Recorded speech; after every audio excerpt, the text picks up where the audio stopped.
Gusto nyo bang mag-BM? BM ba yan? BM? Ganyan ba ang BM? Kilanat. Kalanat?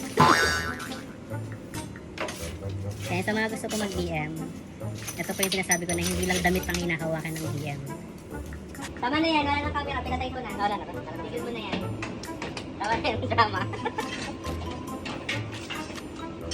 Okay na nga ni, wala nang camera.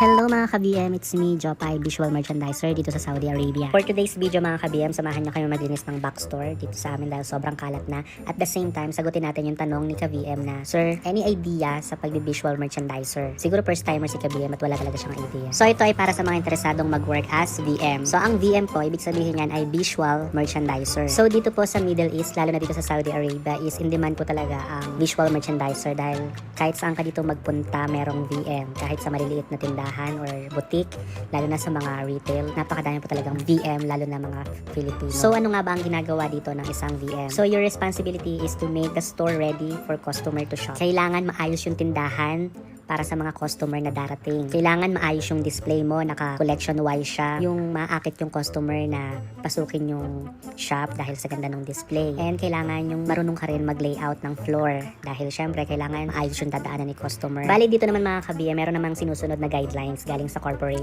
Bali sila yung magsasend ng mga guidelines na gagayahin natin para i-copy yung mga ginawa nilang display at i-implement naman natin ito sa ating shop. Kaya hindi naman ito ganun kahirap dahil meron naman tayong ginagayahan ng mga implementation. Dito pala mga ka-BM, may mga season launch din dito. Sinabing season launch, ito yung pabago-bago ng display every season. Meron tayong spring season, summer, autumn, and winter. So sa apat na yan, pabago-bago ang display niyan. So meaning to say, matrabaho po. Siyempre, matrabaho yan kasi babaguhin mo yung buong display ng shop mo. Depende yan kung gaano kalaki yung shop mo. Kaya swerte na lang talaga yung may kasama kang VM or may partner ka sa tindahan. Kasi yung iba talaga solo lang siya sa tindahan niya. Kaya lahat ng responsibility nasa kanya. Pag VM ka, dapat alam mo rin yung mga fashion trend. Kasi syempre mag-outfit tayo ng mga mannequin, tayo yung magbibihes. Kailangan may idea ka rin sa mga mix and match ng mga item. Kung anong babagay sa ganitong shirt or trouser, dress, kung ano yung mga bagay ng mga accessories, lalo na yung mga combination ng kulay. So yan mga kabiyang, madali na yan. Marami ng mga paraan para makahanap ng idea sa mga internet, sa social media, and lahat naman ng mga bagay mga ka-BM na pag-aaralan yan.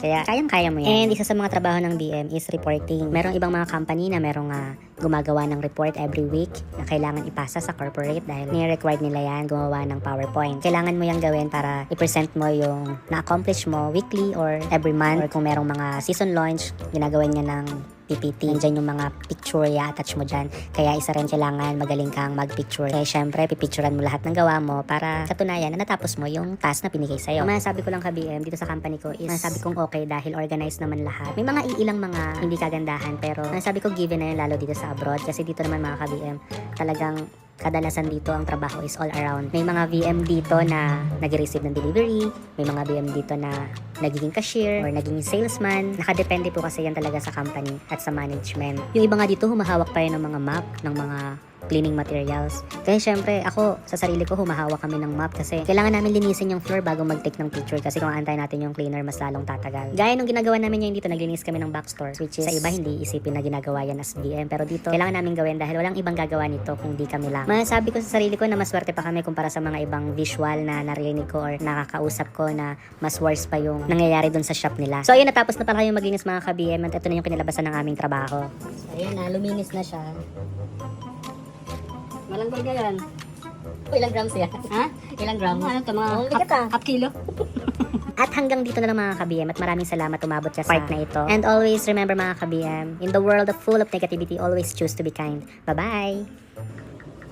Isantro!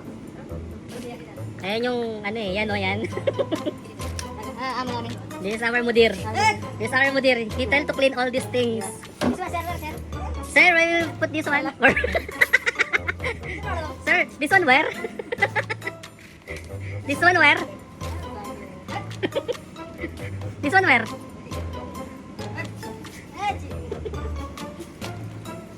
Pura video.